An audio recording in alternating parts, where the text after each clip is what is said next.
hoje, né? Que diz respeito sobre a nova aliança, né? A nova aliança, ela é uma substituição ou uma renovação da aliança anterior? Foi a temática proposta aí para ambos aceitaram. Então vamos trazer aí à luz das escrituras o que é, né, o que era uma aliança na perspectiva dos autores bíblicos. Será que essa aliança é semelhante à ideia, à cosmovisão que nós temos hoje? Então, ambos aí vão ter 3 minutinhos para fazer as suas considerações iniciais e depois vamos ter aí então um momento de perguntas e respostas para cada um vai poder interagir aí e fazer as suas perguntas. Então eu quero começar, já expliquei aos irmãos, quando faltar aí 30 segundos vou estar apresentando o cronômetro. Conversar então com o professor Azenilton, que terá aí 3 minutinhos para apresentar as suas colocações introdutórias, né, a respeito desta temática, tá? Qual vai ser o posicionamento dele. Professor, então, vou estar aqui ligando. Tempo. Ok. Eu queria começar com uma leitura de um texto de Oséias, capítulo 6, verso 7.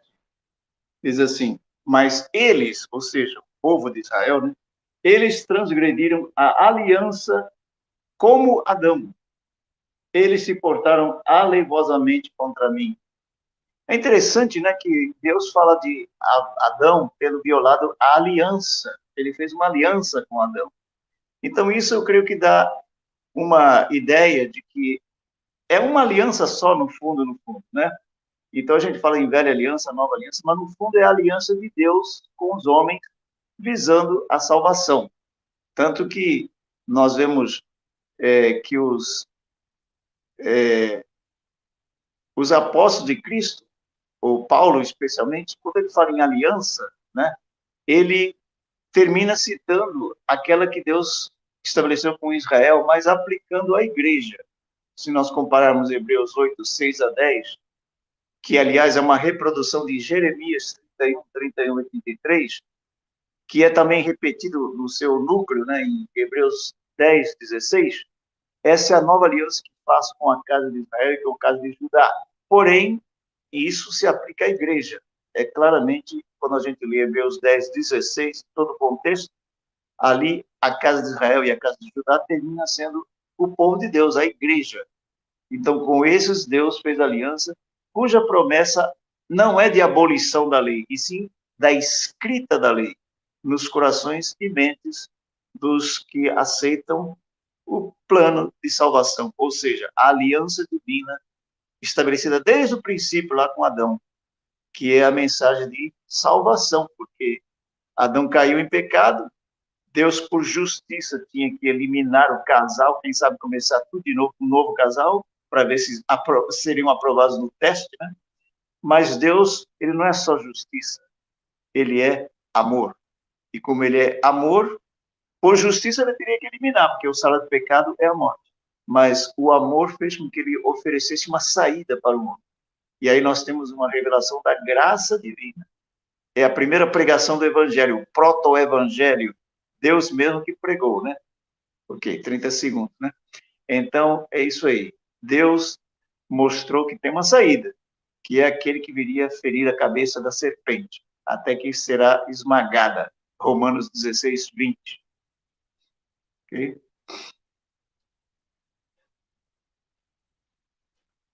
Ainda tem mais uns minutinhos? Acabou? Mas é isso. Eu disse Romanos 16, 20, fala da esmagar a cabeça da serpente. Lá em Gênesis fala só em ferir a cabeça, né? E Romanos completa o quadro. Então, é basicamente aquilo que nós temos em mente analisar, né? Maravilha, então o professor Azenildo aí colocou as suas colocações introdutórias e no decorrer aí vai ficando então definido o posicionamento de cada um. Então o pastor Natanael também aí terá 3 minutinhos para fazer suas colocações introdutórias. Já vamos dar aí, então em seguida aí as perguntas e respostas. Perfeito.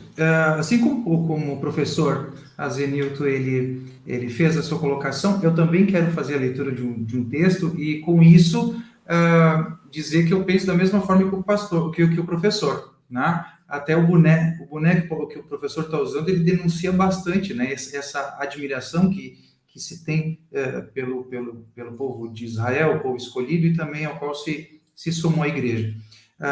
Romanos 11, 1, diz assim, Paulo então perguntando aos irmãos, pergunta então, não teria Deus, porventura, repudiado o seu povo?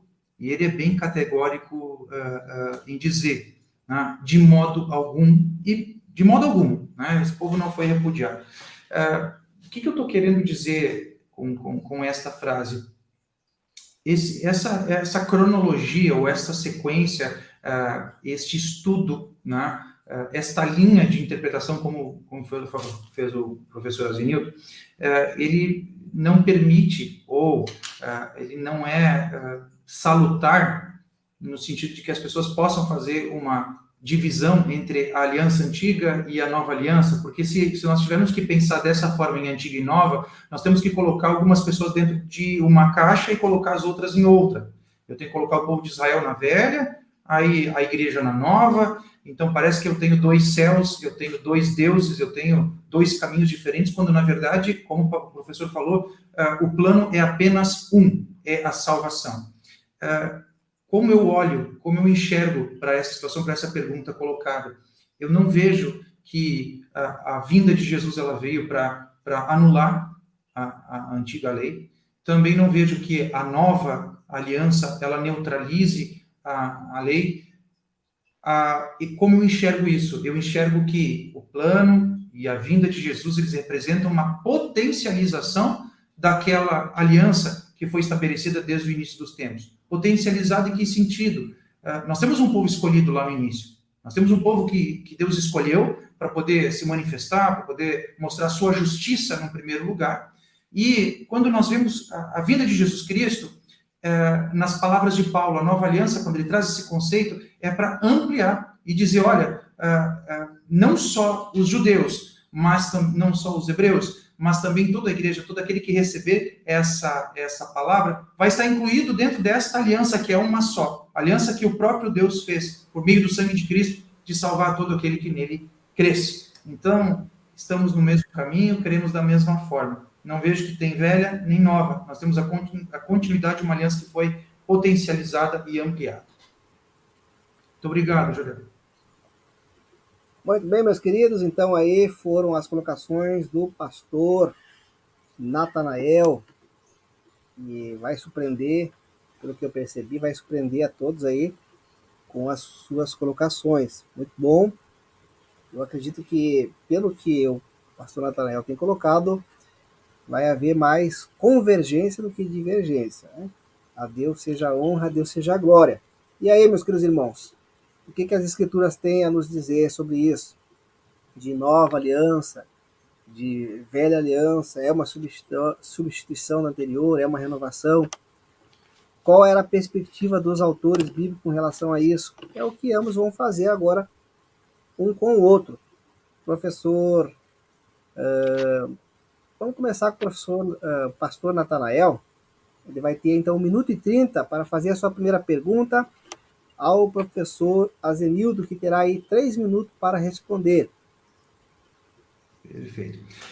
Professor, seguinte, quando nós entramos necessariamente no assunto da aliança, né, seja nova aliança, antiga aliança, é imprescindível que a gente traga e avalie a questão da posição do povo de Israel, né, do povo físico, né, não a Israel espiritual, um termo que eu não gosto muito, mas sim o povo escolhido de Deus. E falando dele, nós vamos cair em uma corrente, né, que ganha força a cada dia mais, que é a teologia da substituição. E aí, possivelmente, por conta das alianças e a divisão bíblica, né, a teologia da substituição. E se eu falo de teologia da substituição, eu tenho que voltar de novo a falar do tal povo escolhido. A resistência, e a minha pergunta para o senhor é a seguinte: o senhor também pensa, o senhor imagina que o ciúme que grande parte da religião tem em relação aos judeus, o apontamento, até as tentativas de rejeição, de afastamento, dizer que o povo foi rejeitado, não merece, né, e foi esquecido. O senhor acha que esse tratamento ruim que a igreja dá ao povo escolhido seria por um ciúmes, por uma inveja, por Deus ter feito essa escolha, por Deus ter podido fazer essa escolha desse povo? Entendeu a pergunta, professor? Sim.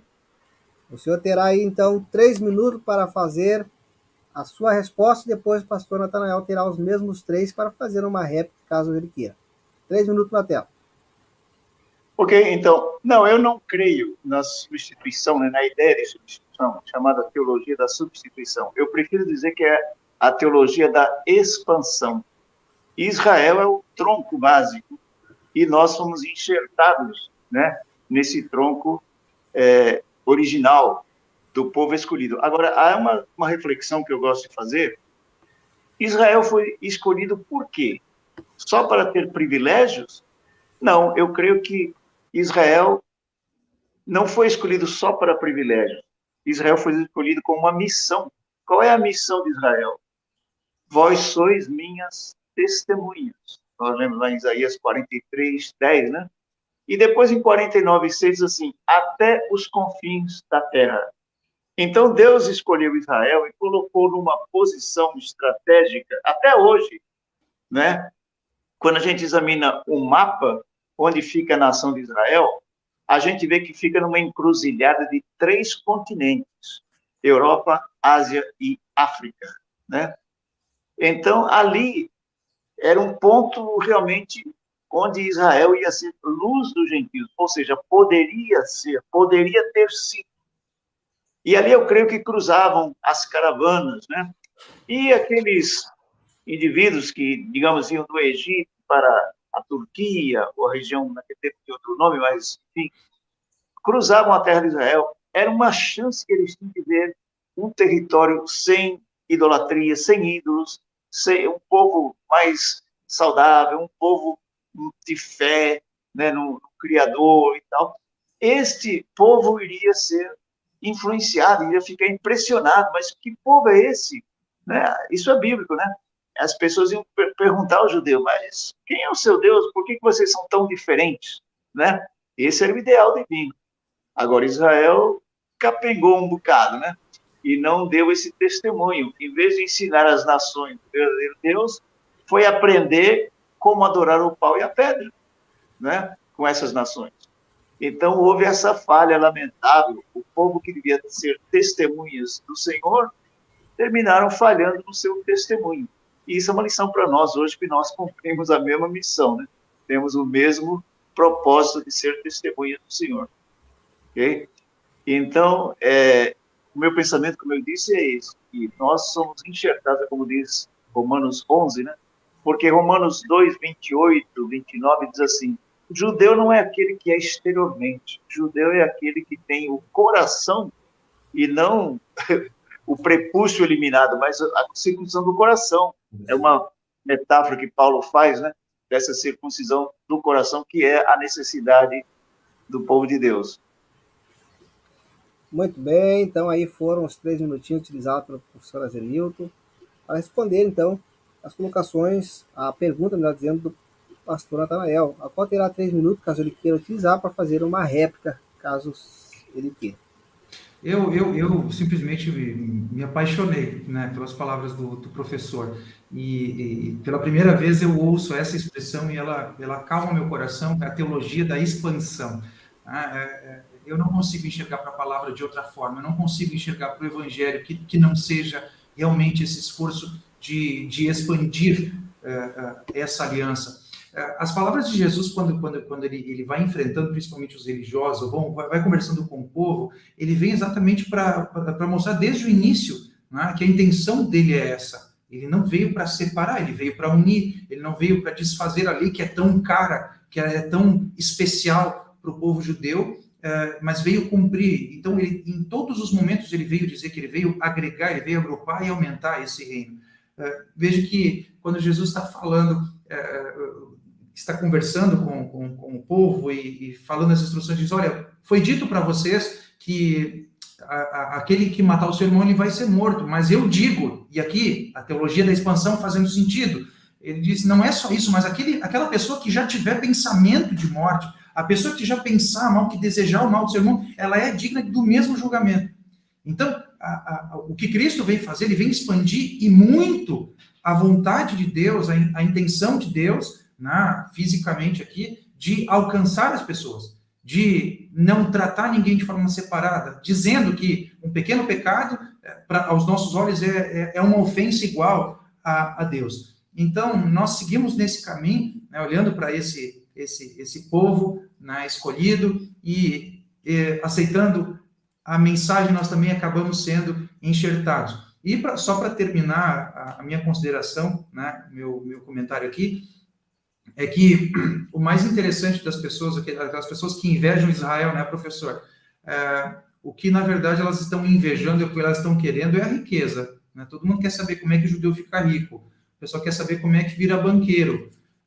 Só que quando Deus escolhe esse povo para cumprir uma missão, já estava escrito que eles teriam que passar 400 anos como escravos no Egito. Eles ficariam mais 400 anos em silêncio no período intertestamentário. Até hoje eles são considerados o povo que se recusa a morrer, porque poucas nações no mundo sofreram tantos ataques e tantas tentativas de agressão, de destruição. Então eles continuam firmes, porque há uma promessa muito grande, uma aliança com o povo de Israel, e há uma aliança conosco também, por expansão, por enxertia, que vai nos alcançar e vai nos levar juntos, todos juntos, para a eternidade com ele. Obrigado, Jardel. Amém. Muito obrigado, pastor Natanael. Professora Zenildo, então terá 1 minuto e 30 para fazer a sua primeira pergunta. 1 minuto e 30, professor. Apreciei bastante as palavras do nosso irmão, Zanata. Conheci até uma família Zanata ali em São Paulo. Cristãos, eram evangélicos também. A minha pergunta seria o seguinte: quando Jesus diz, referindo-se ao zelo dos fariseus, em dizimar o endro, a hortelã, o cominho, ele diz assim, eles estavam fazendo tecnicamente tudo certinho, em termos do dízimo, da regra do dízimo. Mas eles perdiam de vista o mais importante da lei: a justiça, a misericórdia e a fé. Então, minha pergunta é a seguinte: Jesus estava acrescentando, agregando à lei essas virtudes, ou já eram da lei, porém, perdidas de vista por aqueles chefes religiosos? Essa é a minha pergunta. Perfeito. Professor... 1 minuto para responder. Muito obrigado. 1 minuto? Certo? 3. Então tá bom. Quando Jesus fala que ele veio para cumprir a lei, eu gosto de um termo, não vou recordar aqui, não sou um linguista, mas há uma expressão, há um equivalente grego, em que ele diz que ele veio satisfazer a lei. Não no sentido cumprido de ser legalista, mas ele é o motivo da lei. Nós usávamos há um tempo atrás, em direito a gente fala do bem jurídico tutelado pela norma. O que é isso? É aquilo que a lei vem proteger. Se nós formos pensar no Código de Trânsito Brasileiro, o bem jurídico protegido por essa norma é a segurança viária. Ou seja, quando as pessoas respeitam essa lei, a lei está satisfeita, porque a paz foi alcançada. E Jesus é o motivo da lei. Jesus é a natureza da lei. A lei, ela sai disso, ela traz toda a expressão escrita daquilo que Jesus é. Então, essas características de misericórdia, de justiça, elas já sempre fizeram parte dos textos legais. Mas a preocupação a respeito com elas acabou se perdendo no tempo e se preocupava muito mais com o cominho, muito mais com o endro, muito mais com a hortelã, muito mais com o tipo de comida, muito mais com o tipo de roupa. Eu estou usando muito mais, mas essa não é a palavra. A preocupação era somente com a roupa, somente com o dízimo, somente com o dia, somente com as práticas externas. E se perdeu o desejo e a preocupação com aquilo que devia estar no coração. E aí Jesus vem para trazer de volta para dentro da mente, para dentro do coração, a intenção que ele tinha com a lei. A lei foi feita para aproximar o homem de Deus, para trazer o homem de Deus, uma pessoa que andava errante, uma quantidade de pessoas que estavam completamente afastadas. E como ele veio fazer essa conexão, eu entendo as palavras de Paulo, então, em Hebreus, né, dessa nova aliança, de fazer escrever na mente e no coração, não só na pele, como uma tatuagem, não só externamente, mas esses sentidos de justiça, os sentidos de misericórdia, a partir da nova aliança. Qual a nova aliança? O sangue de Jesus, que lava os pecados tanto dos judeus quanto dos gentios. Esse sangue lava, e a partir disso é incluído novamente na mente e no coração todos esses sentimentos e características que o professor acabou de mencionar. Não há acréscimo, somente Jesus estava revivendo, né, e trazendo de volta o espírito da lei. Muito obrigado, Jordão.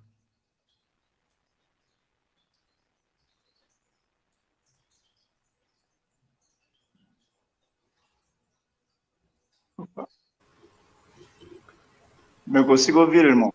Eu tinha esquecido de ligar o microfone. Obrigado, pastor Natanael, pelas suas colocações em torno da pergunta. O professor Azenildo terá aí 3 minutinhos, caso queira fazer uma réplica. Tempo. Na verdade, o irmão confirmou aquilo que eu falei, eu ressaltei. Ele só não enfatizou que os fariseus, no caso, perdiam de vista. Quer dizer, não, já eram da lei, a justiça, a misericórdia e a fé eram da lei. Só que eles, como disse o irmão, ficavam mais preocupados com a exterioridade, né? Com as aparências, com os festivais, tudo aquilo. Então eles perdiam de vista o espírito da lei, perdiam de vista a justiça, a misericórdia e a fé que já eram da lei. Cristo não estava agregando à lei aqueles princípios, essas virtudes, já eram da lei. Mas eles, então, distorceram as coisas e por isso Cristo veio cumprir a lei no sentido de dar a ela o seu pleno sentido, né? Tanto que, por exemplo, quando Cristo quis ser batizado, foi até João Batista hesitou, né? Então Cristo disse, convém que se cumpra toda a justiça. Esse cumpra não quer dizer que ele cumpriu e acabou, né? Existem os aspectos cerimoniais da lei, que alguns chamam de lei cerimonial, e isso é coisa antiga, não é invenção dos adventistas, como alguns imaginam. Séculos antes dos adventistas surgirem no cenário religioso, já os presbiterianos, luteranos, batistas, Calvino falava sobre isso, Lutero, Wesley, todos falavam lei moral, lei cerimonial, mas nesse sentido, que a parte prefigurativa da lei, ela cumpriu o seu papel, é a sombra encontrando a realidade, né? Então ela sai de cena, mas os princípios normativos do comportamento humano é a lei moral de Deus, né? Como consta da Confissão de Fé de Westminster, capítulo 19, Confissão de Fé Batista também, e obras da Assembleia de Deus também falam sobre isso. Então, é a lei moral que a gente crê que foi expressa por Deus diretamente ao povo, está lá em Deuteronômio 4, 12 a 14. O próprio Moisés divide a lei. Ele mostra que Deus se manifestou diretamente, né, ao povo falando audivelmente. Foi a primeira e única vez na história que o povo todo reunido ouviu Deus diretamente falando. E até se assustaram. Não, queremos ouvir Deus direto, não. Fala você em lugar de Deus, porque assusta, né? E o que Deus falou? Ele falou os 10 mandamentos. E é dito que ele escreveu em seguida nas tábuas de pedra e nada acrescentou. Está lá em Deuteronômio 5, 22.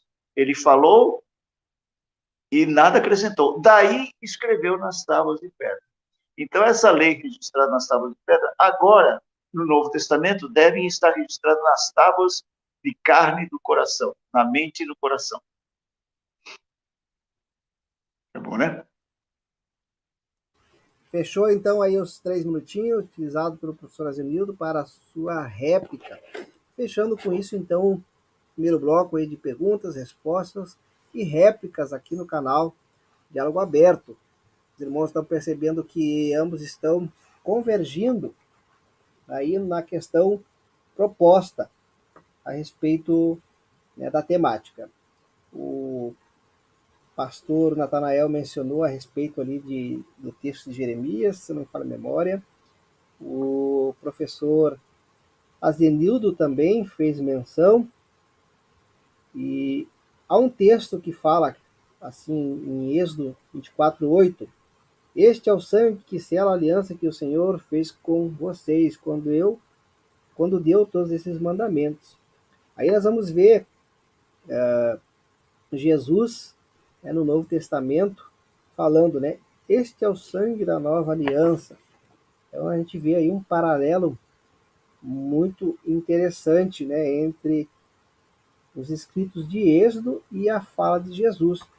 Então agora os irmãos vão poder apertar um pouquinho mais um ao outro aí, a respeito da temática, para entender um pouquinho mais, trazer aos ouvintes, aos irmãos aqui do canal, né, a partir das escrituras, o que é essa questão de nova aliança, anterior, assim, a nova substitui a anterior, ambos estão convergindo, que é uma expansão da outra.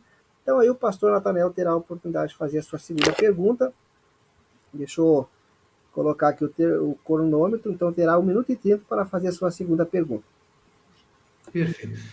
Professor, eu gostaria de ouvir a sua opinião a respeito de um assunto que eu tenho estudado com bastante frequência, até com uma preocupação, né? Assim como nós falamos dessa linha, né, que mencionava no início, essa linha de prática que acaba entendendo a igreja como sendo o Israel espiritual de Deus, existem outras ramificações que continuam entendendo Israel como o povo de Israel como sendo o povo escolhido, de fato, o povo que tem a destinação da aliança perpétua com Deus. E por esse último grupo entender dessa forma, muitas igrejas, muitas correntes evangélicas, principalmente, estão fazendo algo chamado de práticas rejudaizantes. Estão tentando trazer algumas práticas judaicas para dentro do culto, né, evangélico, dentro da prática diária. Professor, eu gostaria da sua opinião. Na sua opinião, isso faz sentido? Trazer coisas do judaísmo para dentro do evangelho, ou dentro da nossa forma de cultuar a Deus, isso torna talvez alguém mais santo, alguém mais próximo da verdade, mais próximo da palavra de Deus? Entendeu a pergunta, professor? Sim. O senhor terá aí 3 minutos para fazer, então, as suas considerações. Bem, eu creio que há coisas bonitas, coisas que têm um simbolismo muito tocante, muito inspirador, como as próprias festas de Israel, né? Se alguém acha, se uma igreja, vamos fazer a festa das cabanas aqui e tal, e cria um ambiente em que isso possa ser realizado, tudo bem, é bonito. Aí nós lembramos aquele espírito de Romanos 14, né? Se alguém quer dedicar ao Senhor um certo dia especial, nós cremos que se refere às festas ainda de cerimônias, porque Roma tinha muitos judeus, né, levados cativos quando a destruição de Jerusalém, e que se converteram à fé, e eles queriam ainda impor, eles achavam ruim que nem todos aceitavam, por exemplo, a festa do Purim e a festa por exemplo, de celebração da vitória dos Macabeus, irmãos Macabeus, mas eram festas nacionais, eram festas que tinham um significado muito especial para a nação de Israel. Os romanos não viam isso como sendo uma obrigação cristã. Aí Paulo disse, não, pera lá, é o seguinte, vocês acham que vocês têm essa origem judaica e querem manter essas festas e tal, façam isso, sejam aceitos nessa sua prática, mas não imponham isso sobre todos. E a igreja, então, foi orientada a ter tolerância, né? Tolerância. Agora, eu não sei bem quais seriam essas práticas que o irmão menciona, mas, claro, existem coisas assim que podem ter sua beleza, pode ter seu simbolismo, mas não é, assim, algo que tenha que fazer parte da liturgia cristã, né? Se forem apresentar tudo isso como uma obrigação, não, tem que fazer isso, senão você não é cristão. Aí é errado. Se querem fazer, que seja esclarecido. Nós fazemos isso porque achamos bonito, porque tem seu simbolismo, e podemos tirar lições práticas para a vida cristã com essas práticas e tal. Aí tudo bem. mas impor certas práticas judaicas como sendo regra assim absoluta, isso realmente não creio que seja construtivo para a fé cristã. Okay? Creio que basicamente é o que nós tínhamos a falar sobre isso. Muito bem, então aí, feitas as considerações pelo professor Zenildo, o pastor Natanael tem os mesmos 3 minutos para fazer uma réplica, caso ele queira. Eu penso da mesma forma que o professor. O professor coloca de uma forma tão didática, tão simples, tão clara. É uma mensagem muito gostosa de realmente de se ouvir. Essa palavra que o pastor que o professor usou, mesmo das palavras de Paulo, falando a instrução dos irmãos, esse carinho, essa misericórdia, né, de que todos sejam direcionados para que tudo que for fazer, façam como para Deus, que façam como sua demonstração de fé, né? E que não seja um motivo de orgulho, de vaidade, mas sim um motivo de união, um motivo de dar as mãos, um motivo de nós crescermos juntos. O mundo já é cruel o suficiente com aquele que segue a palavra, né? O diabo já tem feito um trabalho tão forte para afastar os irmãos, para dividir os irmãos, então nós também não deveríamos estar fazendo, adotando práticas ou mesmo impondo alguns fardos pesados para os irmãos, né? Muito mais do que criar novos ritos, criar novas modas, devemos nos apegar simplesmente à palavra e, pela palavra, seguirmos adiante. Professor, muito obrigado. De novo, muito obrigado mesmo. Amém. Então aí foram essas pequenas colocações, o minuto e 12 utilizado pelo professor pastor Natanael para fazer um pequeno comentário, para tirar, vamos dizer, réplica, né? O professor Azenildo, então, terá 1 minuto e 30 para fazer a sua segunda pergunta ao pastor Natanael. Ok, eu vou aproveitar e fazer um comentáriozinho que não é bem a pergunta, mas reforçando aquilo que o pastor falou. Eu me lembro de ter visto uma promoção de uma determinada igreja de que eles iriam construir alguma coisa lá com pedras trazidas de Jerusalém.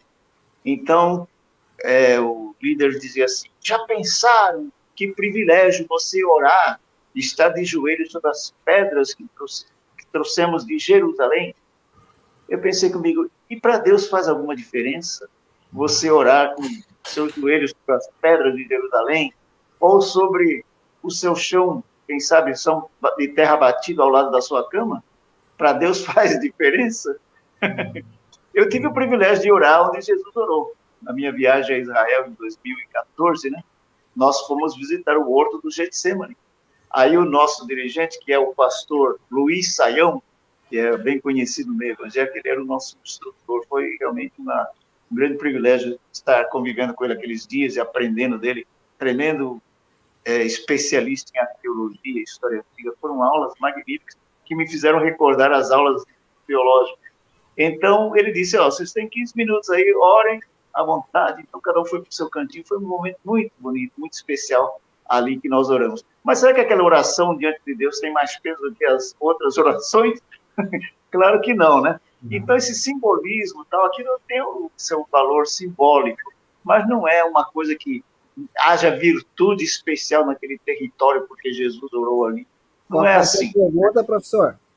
Ok, a minha pergunta então é o seguinte. Em Mateus 21, nós temos o episódio daquela figueira que Cristo fez secar, né? Não havia fruto, então ele fez secar aquilo. E aquilo representa, tem um simbolismo, representa a nação que não deu seus frutos, né? A nação de Israel.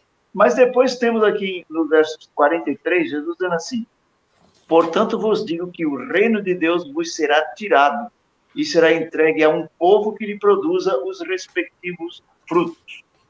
Isso daí, como o irmão interpretaria? Seria uma rejeição total de Israel ou apenas uma lembrança de que Israel falhou, então agora alguém tinha que levar adiante esse ministério, né, que Israel não cumpriu? Então, como é que o irmão encara essa situação do capítulo 21 de Mateus?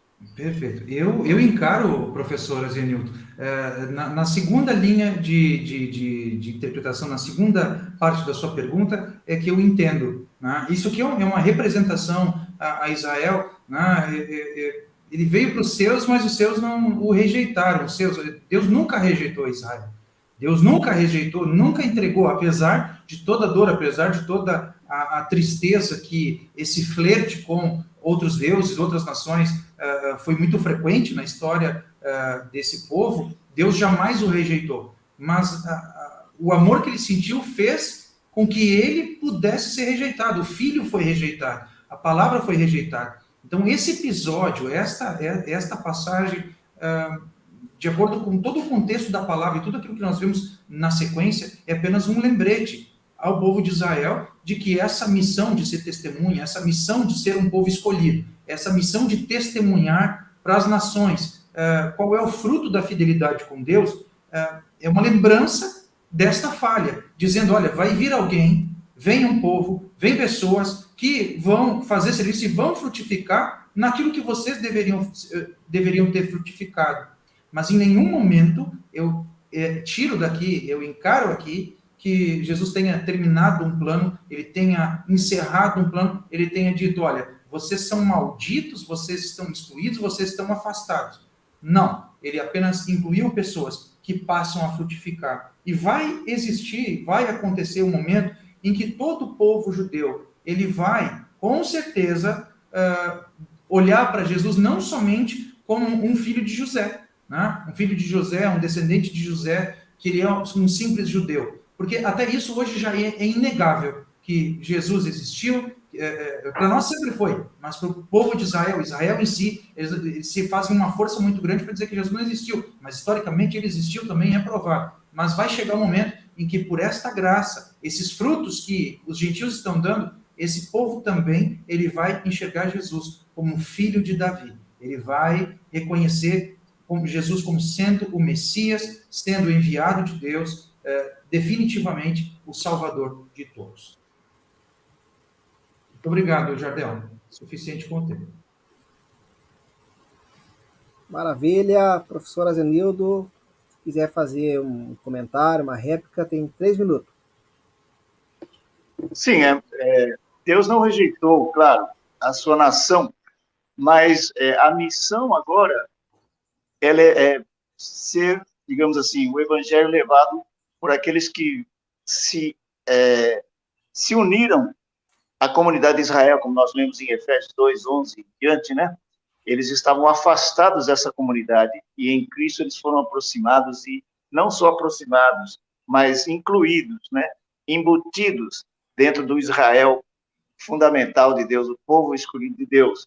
Então, agora, aí nós temos um campo meio complicado, que é a escatologia, um campo muito escorregadio, né? Há aqueles que entendem, eu até estive no chamado Instituto do Templo, lá em Jerusalém, e aconteceu um episódio interessante.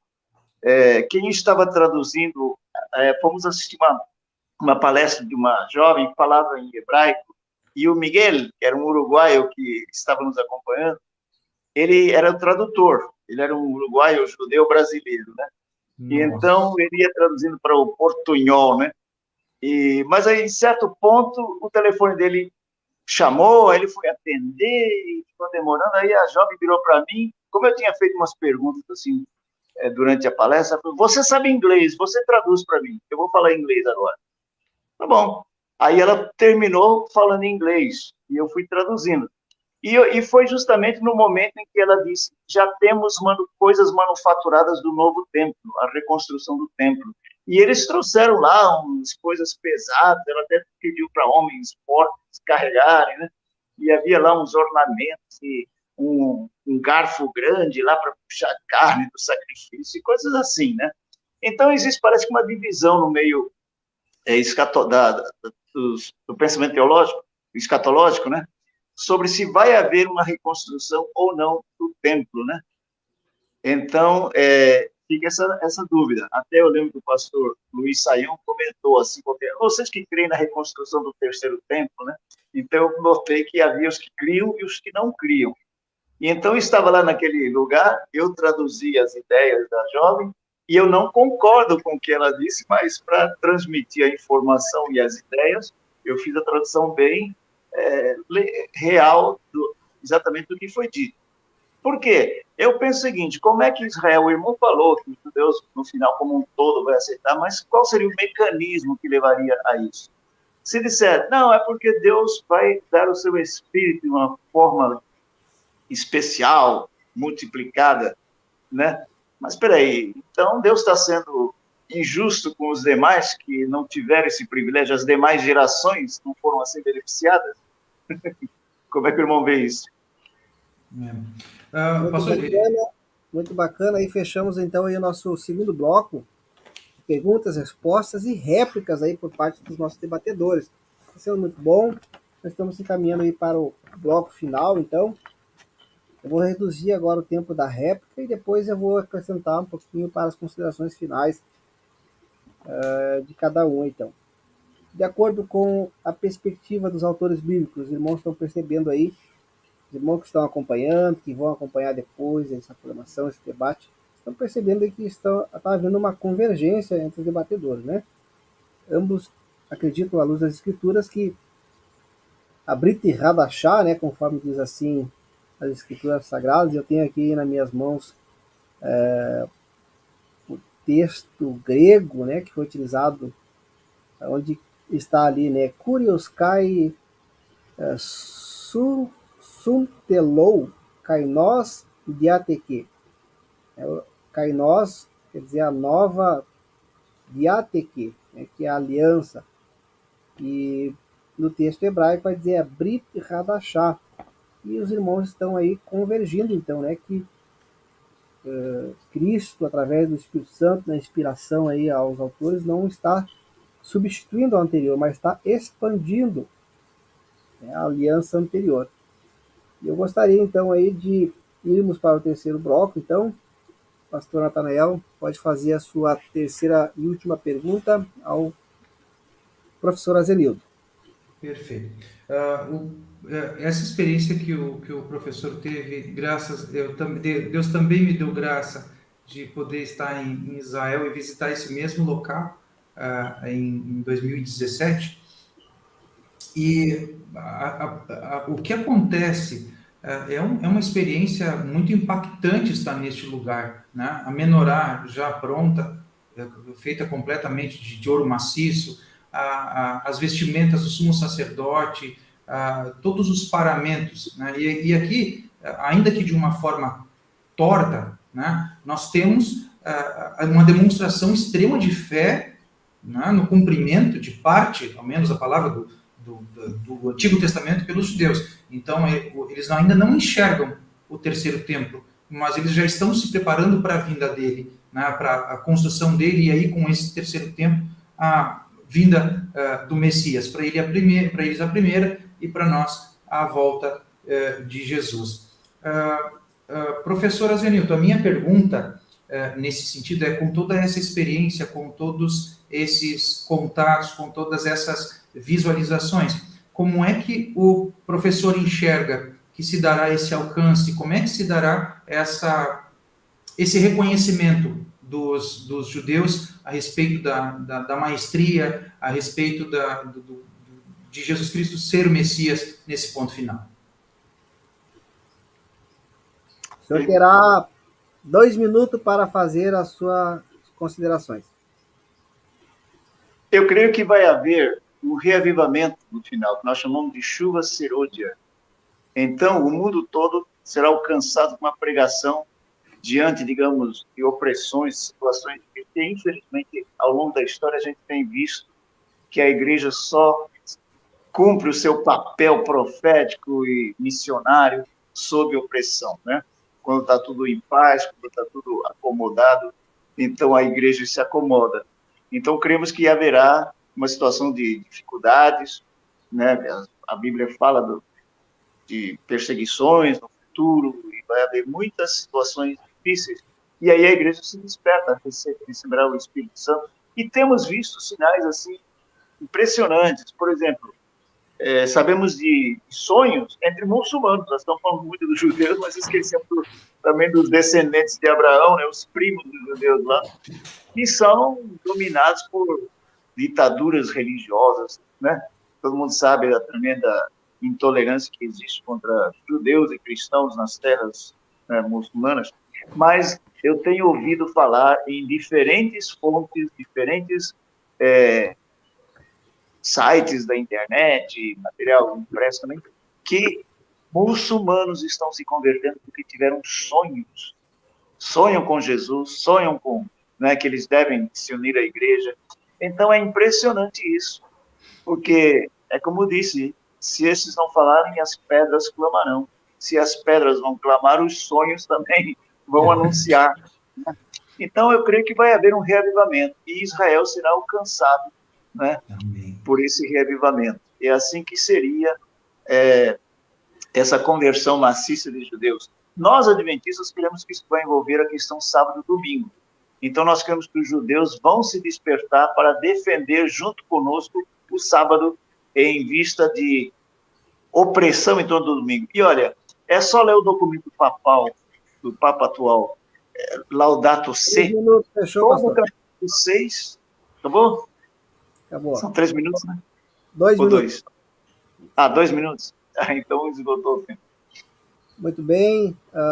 O pastor Natanael tem 1 minuto para fazer algum comentário, alguma réplica, caso queira. Isso, vai ser rapidinho, mas aqui, como o pastor mencionou a questão do sábado, né, eu estou acompanhando alguns ministérios judaico-messiânicos e eles relatam que uma das grandes dificuldades de se levar o evangelho para judeus é porque a igreja moderna, ela trabalha prioritariamente em desfazer todas as características da lei. E a lei é algo extremamente caro ao judeu. Então, quando você começa a pisar em cima da lei, apesar da divergência que nós temos, a igreja quadrangular, ela não guarda o sábado. A nossa doutrina ela está baseada em outros fundamentos, ela não guarda, né? Mas nós dedicamos o domingo, o motivo de seguimos nessa linha, e entregamos um dia para Deus. Mas você está mencionando que a igreja, quando vai tentar evangelizar um judeu, quer fazer, cara, para de guardar o sábado e começa no domingo. Bom, quando você começa a mexer na lei, o judeu se fecha para Jesus. Então, esses últimos dias, esses últimos momentos, eles vão ser um potencializar desses mandamentos da Torá que Deus mandou, porque são palavras dele, né?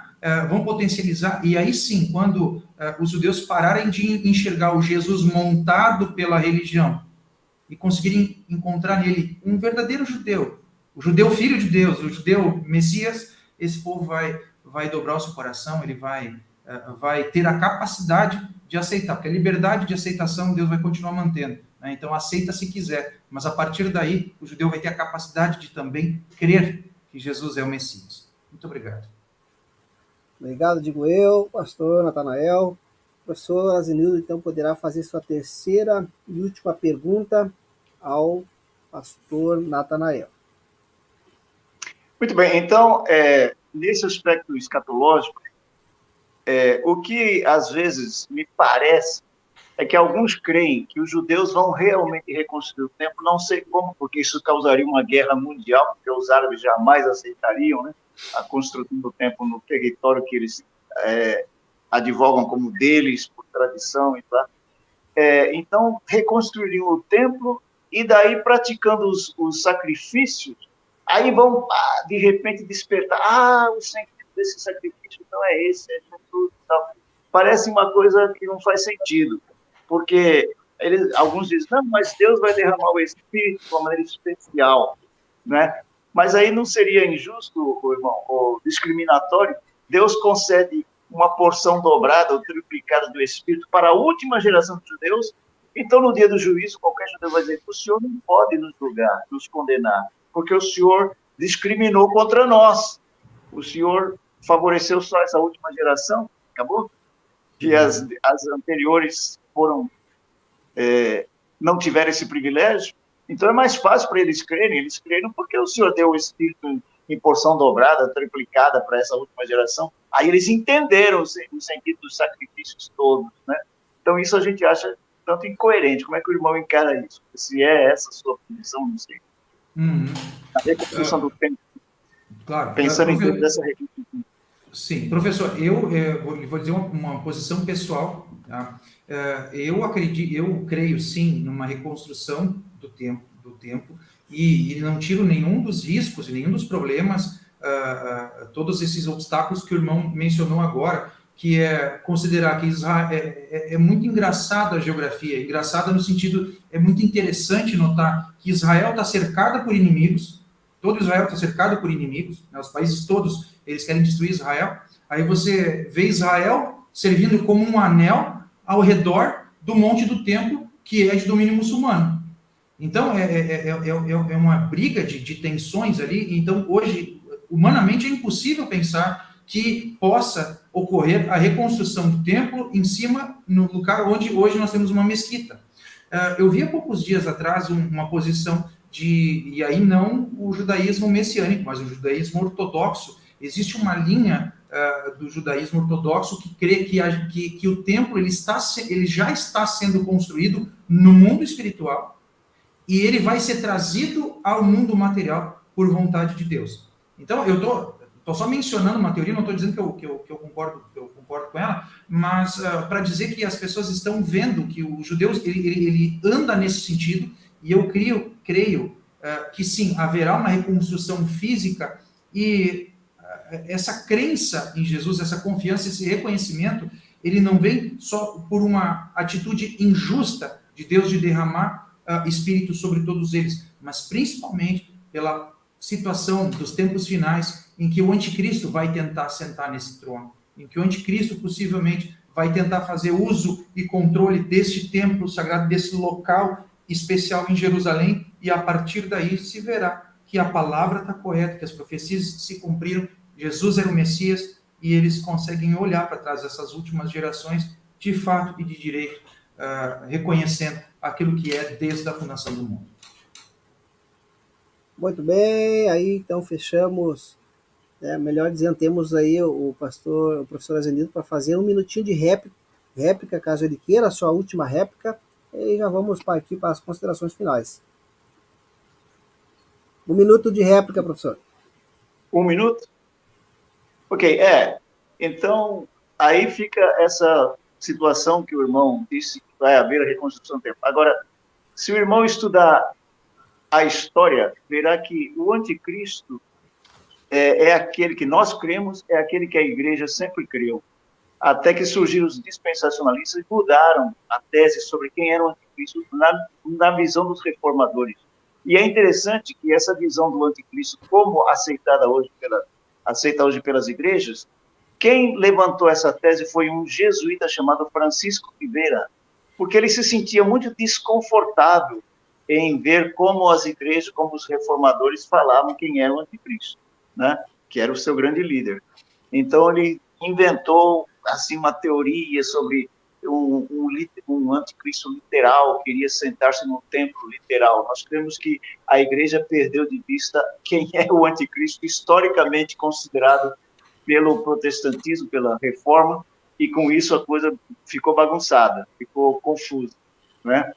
Então, é isso que eu penso. Muito bem, meus queridos irmãos, amigos do seu, do nosso canal Diálogo Aberto, estamos aí finalizando esse debate, e foi mais um debate de convergência do que divergências, né? Teve aí do meio para o final um pouco de divergência no que diz respeito à escatologia. Isso é comum acontecer, né, quando há duas visões referente à, à volta de Jesus e tal. Já tivemos aqui debates aqui no canal concernente a isso, e a gente quer, na medida do possível, também trazer mais temas referente a isso, né? O canal Diálogo Aberto então tem surgido com esse propósito, tal como a Rádio Musical FM, a Rádio Vida FM, o programa Vejam Só, o canal da Arena Apologética, trazer esses temas, né, que são tão polêmicos aparentemente aí no meio da cristandade, né? Sábado, domingo, pré-tribulacionismo, meso, pós-tribulacionista, calvinismo, arminianismo. Semana que vem vamos ter um debate aqui no canal entre um calvinista e alguém que é cassionista. Então é um tema interessante aí, né? O que é cassionista, né? Vamos estar falando sobre a depravação total e depravação parcial. O que é isso à luz das escrituras? Imortalidade da alma, mortalidade. Então são questões assim muito interessantes que diz respeito ao nosso dia a dia, né? Nós como pesquisadores, estudantes da palavra de Deus, nós informações, tá certo? E aqueles que realmente querem aderir a esse projeto, a qual os irmãos debatedores aí estão contribuindo, eles vão entender que, por mais que a gente diverja um do outro, nós não os tratamos como com menosprezo, não, né? Não vamos dizer que esses que pensam diferente de nós vão para o inferno, em hipótese alguma a gente não pode agir assim, né? Porque quem salva é Jesus e a sua graça. Então aí, para fechar a temática de hoje a respeito da nova aliança, eu vou deixar para os debatedores aí 4 minutinhos para fazer as suas considerações finais. Começamos com o professor, pastor Natanael, né? Então, nós vamos agora, nessa ocasião, então, deixar o professor Azenildo Brito fazer seus 4 minutinhos e o pastor Natanael faz o encerramento, então, aí. Professor Azenildo, o senhor tem 4 minutos para fazer as suas considerações finais, então, aí, do panorama geral aí da temática proposta, e assim nós vamos estar fechando, então, esse debate. Ok, eu gostaria de lembrar uma passagem, acho que é Jeremias 18, estou tentando ver se eu não me engano aqui, 18, exatamente, 18:7 em diante, diz assim, eu não vou ler tudo, mas vou resumir, que quando Deus fala acerca de uma nação, de um reino, para o arrancar, derribar e destruir, se a tal nação se converter da maldade contra a qual falei, também eu me arrependerei do mal que pensava fazer. E no momento em que eu falar acerca de uma nação de reino, para edificar e plantar, se ele fizer o que é mal perante mim e não der ouvidos à minha voz, então Deus se arrependeria, né? Então, aqui nós vemos, no verso 11, fala, ora, pois, fala agora aos homens de Judá e aos moradores de Jerusalém, etc, etc. Então, está mostrando aí que isso inclui Israel. Isso é a condicionalidade das profecias. Então, nós cremos que as profecias são condicionais, não é? E como, inclusive, Romanos 11, verso 23, nós temos aquela conjunção, né? Se Israel se arrepender, então ela seria novamente a nação acolhida por Deus como nação, né? Agora ela é acolhida como indivíduos, mas como nação, para dar uma força tremenda à pregação final do Evangelho. Então o Israel será salvo, todo Israel, quer dizer, o povo de Deus será salvo, né? Então existem condições, e essas condições Israel ainda não cumpriu. Agora, como eu disse, vai haver um despertamento, vai haver um reavivamento da igreja, e nós cremos que isso envolve a questão sábado e domingo. Por quê? Porque o próprio Papa, eu até tentei falar sobre isso no meu tempo, ele no seu documento Laudato Si, que tem sido muito apreciado, muito comentado, capítulo 6 é todinho dedicado ao sábado como sendo ecológico. Claro que ele adapta ao domingo da tradição católica. Mas é interessante esse ponto. Eles estão tão preocupados hoje com ecologia, essa é a grande preocupação da humanidade, não é? E o diabo está se valendo disso para impor o quê? Um regime antibíblico, e nós cremos que o domingo, nesse caso, está sendo exaltado como um dia de paralisação total, visando a própria preservação da natureza. E isso vai ser promovido grandemente. E aí é que Israel vai entrar e dizer, não, pera lá, o sábado é ecológico, sim, mas vocês estão querendo mudar a lei. Aí o irmão falou uma coisa muito importante, né? Que mexeu com a lei ao tratar com o judeu, ele vai dar a bronca dele ou até rejeitar a pregação, pois aí está, Israel vai estar do lado dos observadores do sábado, adventistas, judeus messiânicos e outros, para dizer, não, o sábado é ecológico, então que seja respeitado o sábado, porque não é só a questão do descanso, da paralisação, existe a questão da santificação do dia e tem seu significado com a criação do mundo, daí o ateísmo é falso, né, porque promovemos o Criador de uma maneira muito especial, dedicando a ele o dia em que ele descansou lá no princípio, na formação do mundo.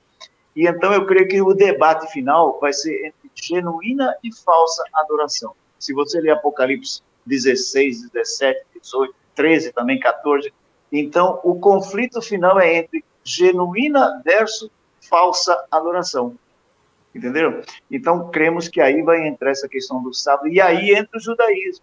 A escatologia fecharia com chave de ouro, Israel defendendo que deve ser respeitada a lei de Deus, inclusive o mandamento do sábado, que é muito significativo e até está sendo reconhecido como um mandamento, ou seja, um dia ecológico. Tem que ver com a própria preservação da natureza. Nós concordamos plenamente com o Papa nesse ponto. Só discordamos que o dia não é esse da tradição católica, é o da tradição judaica. Okay? 4 minutinhos, obrigado, professor Zenildo, pelas suas considerações finais. De igual modo, então, o pastor Natanael terá aí 4 minutinhos para fazer as suas considerações finais, e eu vou estar também expondo aí alguns comentários e convidando para o próximo debate na semana que vem. 4 minutinhos.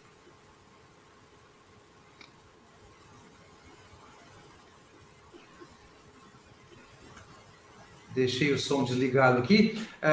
Eu quero agradecer Bem-vindo ao a clube. oportunidade.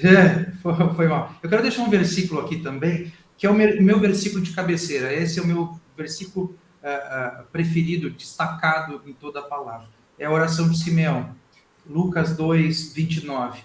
Agora, soberano Senhor, podes despedir em paz o teu servo, segundo a tua palavra, porque os meus olhos viram a tua salvação, que preparaste em face de todos os povos. E eu trago esse versículo e esse carinho porque o meu motivo de vida, a minha fé está baseada em buscar em Deus esse sentimento, essa tranquilidade que Simeão teve ao ver Jesus, a possivelmente pegá-lo nos braços, né, e manter isso até o final. E cada vez que eu sento com amigos, com irmãos queridos para conversar sobre a palavra, minha alma se alegra, meu coração se alegra, eu fico tão feliz. Te agradeço, Jardel, por fazer essas pontes, né? Jamais na minha vida eu fui pensar em poder sentar um dia com um professor do gabarito do professor, né? Ficar tão feliz com isso. Professor, muito obrigado pela sua disponibilidade, obrigado pela gentileza, pelo carinho, pelas lições. Tomei vários apontamentos aqui das suas palavras, vou estudar bastante, né? E queira Deus que a gente possa ter outros encontros ainda, porque cada um deles nos deixa mais próximos, mais ligados e conectados com Deus. Deus abençoe, muito obrigado. Eu que agradeço, o canal Diálogo Aberto que agradece, pastor Natanael, pela sua humildade, pela sua coragem de estar participando desse canal aqui. Tenho certeza que o senhor está juntamente conosco semeando para o reino, né? Muitas críticas vieram e ainda vêm relacionado ao canal, mas esse trabalho não é para promover, para me vangloriar, para promover o egoísmo, o egocentrismo, em hipótese alguma. Esse trabalho é para promover a Deus e a sua palavra. E todos aqueles que estão aqui somando com o canal estão semeando com o reino. Tá certo, meus irmãos? E nós estamos aí em torno de 310, está subindo agora os inscritos. O nosso objetivo aqui é chegar esse ano a 1.000 inscritos aqui no canal. E eu conto com a ajuda dos irmãos. Conto também com a ajuda dos irmãos aí que queiram deixar alguma sugestão de temática. Podem deixar nos comentários, a gente vai estar tomando nota para trazer aqui. Pastor Natanael, eu ainda quero fazer a ponte com o pastor Ezequiel Gomes e fazer com que você participe de uma programação na Rádio Vida FM, né? Já conversei com o pastor Ezequiel sobre isso. No momento oportuno aí, nós teremos a honra de ouvi-lo em rede nacional aí, né, na Rádio Vida FM, fazendo uma participação lá, que é uma rádio que promove debates também, bons debates. E eu tenho certeza que a sua participação vai ser lá de suma importância e vai abrilhantar o programa. Agradeço também ao professor Azenildo Brito, né, que tem aí a sua bagagem, as suas experiências aí como tradutor também. Inclusive, eu vou logo mais aí, caso ele aceitar, incluindo no grupo que a gente tem estudos judaicos, acredito que vai ajudar bastante, por ser aí um tradutor do inglês, vai ser bênção para nós. Eu, particularmente, preciso me debruçar mais e mais em cima do inglês também. Mas é isso aí. Quero agradecer. Obrigado, professor Zenildo, pela sua disposição. E a gente, numa outra ocasião, volta aqui para fazermos mais programações, mais debate. Quero lembrar a todos, conforme eu estou destacando aí na tela, a semana que vem, então, vai ter esse debate aqui no canal. É um tema inédito, né? Não tinha ainda acontecido, não ocorreu ainda um debate em torno desse tema, né? Cassionismo. Eu confesso aos irmãos que é um tema, é um assunto novo para mim. Os irmãos têm a certeza, os irmãos imaginar, né? Nem, a gente não sabe tudo, né, meus queridos? Para mim era novo esse tema, né? Cassionismo, né? Então, vem conosco, você vai saber o que é isso, depravação total, depravação parcial, o que é isso? À luz das escrituras, a gente vai então estar examinando aí. Então, conforme os irmãos viram aí, o debate, ambos, né, deixaram claro, à luz das escrituras, que a Brit Hadashah, ela não anula a aliança anterior, mas sim é uma renovação, é uma expansão da aliança anterior. E isso é muito interessante mesmo. E que o Espírito Santo venha mover os nossos corações, venha nos levar verdadeiramente ao arrependimento, venha nos levar a toda a verdade, pois a palavra de Deus é a verdade, né? E que ele venha trazer então sobre nós, sobre a igreja, o povo de Deus, esse reavivamento que nós assim cremos, né?